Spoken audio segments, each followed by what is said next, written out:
자, 그 다음 페이지 8번 흙의 동해. 이것도 문제가 잘 나옵니다.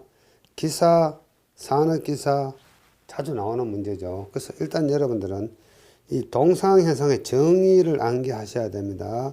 온도가 하강함에 따라 흙 속의 강극수가 얼면 물의 체적이 9% 팽창하기 때문에 지표면이 부풀어 오르는 현상이다 해서 요게 동상현상의 정의이고요. 그 다음에 흙의 동결 조건, 동상이 잘 일어나는 조건하고 동상현상을 지배하는 주요 인자 뭐 같은 건데 사실은 요거 특히 요 부분 동상현상을 지배하는 주요 인자 요게 최근에 산업기사에서 2021년도에도 문제가 나온 적이 있습니다. 자, 요거 제가 잠깐 설명을 드릴게요. 자, 밑에 우리 교재에 그림도 있는데 자, 이 그림의 개념이 뭔가 하면은 이런 집안이 있습니다. 이런 집안이 있는데 이 집안에는 이런 뭐 간극도 있고 공극도 있고 이렇게 이제 공간들이 있을 거고 자, 이 하부에 이렇게 지하수가 있습니다. 지하수가 있고 이제 이 흙이 잘 어는 흙은 이 흙들이 실트 지를 때 흙이 잘 어입니다. 그리고 일단 흙이 얼려면 어떻습니까? 일정한 깊이만큼 온도가 0도씨 이하로 존재해야만이 흙이 얼겠죠. 그래서 이 부분이 0도씨 이하로 있는 흙인 경우에 이 주변에 물들이 빨려 들어와 가지고 이 부분이 얼습니다. 얼어 가지고 이 렌즈처럼 생겼다 해서 아이스 렌즈라고 이야기합니다. 아이스 렌즈, 이것을 다른 말로 빙층이라고 이야기하죠. 그러면서 주변에는 공극이 비어 있으니까 이 하부에 있는 지하수가 위로 쭉 올라옵니다. 쭉 올라오는데 이 올라오는 현상은 모세관 현상입니다. 모세관 현상. 자, 그래서 모세관 현상으로 위로 올라오는 물을 모관수라고 이야기하고 이 모관수가 올라가는 이 높이를 모관 상승 높이다 해서 모관 상승 고라고 이야기합니다. 그래서 0도 이하로 오랜 시간, 즉 동결이 계속해서 지속이 돼야 되겠죠. 지속 시간. 그러면서 이 흙에 얼음이 많이 생기면서 최적이 약 한 10%, 9%라고 이야기하죠. 그래서 그 최적 팽창 때문에 흙이 위로 이렇게 올라온다. 그래서 얼어서 올라온다 해서 동상입니다. 영어로 하면은 뭐 FROST, Frost Heave라고 적습니다. 여기 동상의 메커니즘이다 이런 뜻입니다. 그래서 동상이 잘 일어나는 조건은 물의 공급, 지하수가 존재해야 됩니다. 0도 이하 온도를 지속, 그리고 동상 밖에 쉬운 흙, 실트질 흙이 존재할 때. 자, 그 다음에 이런 동상 현상을 지배하는 주요 인자는 뭔가 하면은 흙의 투수성, 이 흙이 물이 잘 통과하면은 동상이 잘 일어납니다.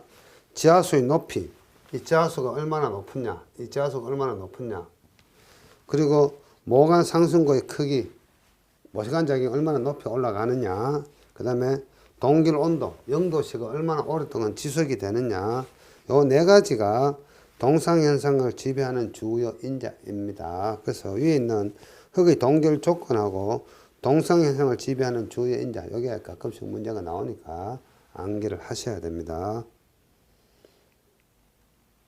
자, 그 다음 페이지 이런 동상방지 대책, 요 산업기사에서 몇 번 나왔네요. 그래서 자, 일단은 지하수를 저하시킵니다. 이 지하수가 낮아지도록 만들어줍니다. 이 땅속의 흙을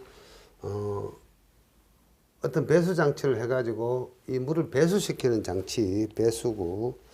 그 다음에 지하수 상부에 조립토층을 설치해 모관 상승을 차단시킨다.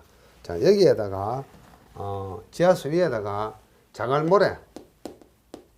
자갈모래층을 깔아가지고 이 모세관 작용은 흙의 입자가 작으면 작을수록 공극이 미세하기 때문에 모세관 작용이 발생을 합니다. 근데 공극이 크면 모세관 작용이 발생하지 않습니다. 여러분 모세관 작용이 뭔지 아시죠?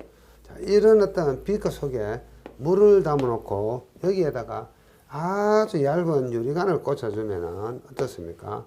이 유리관 표면을 타고 표면 장력 때문에 물이 이렇게 올라와서 이런 식으로 수면을 형성한 이 작용이 모세관 작용이죠. 그래서 이 모세관 작용은 여기 있는 얇은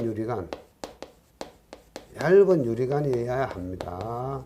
그래서 이 얇은 유리관 작용을 하는 게 흙 입자 사이의 간극.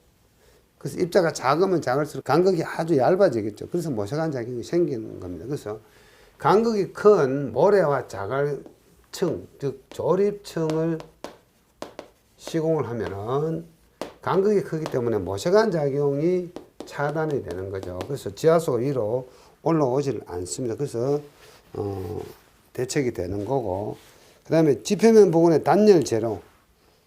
조금 현실성 없는 공법인데, 자, 여기에다 건물을 하기 전에 이 부분에다가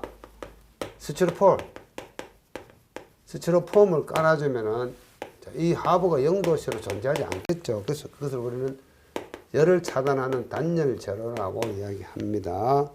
그 다음에 약약 및 약품 처리로 흙의 동결 온도를 낮춘다.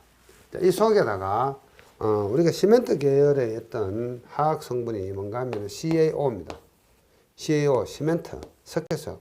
이거하고 이 속에는 물이 반응을 해서 Ca갈로 OH2 수소는 칼슘이 만들어지고 엄청나게 많은 열이 발생을 합니다. 그래서 이렇게 화학작용을 시키면 물도 없어지고 열도 발생하기 때문에 동상이 방지가 됩니다. 그 다음에 치안공법. 자, 이 실트질 흙이 동상이 잘 일어난다 그랬으니까 이 흙 전체를 걷어내고 조립토층으로 다 바꿔치기 하면 됩니다. 그것을 취환이라고 이야기합니다. 취환공법. 자, 그래서 실트질 흙을 조립토로 바꿔치기 한다. 이게 취환공법입니다. 이게 대책입니다. 요거 문제가 잘 나옵니다.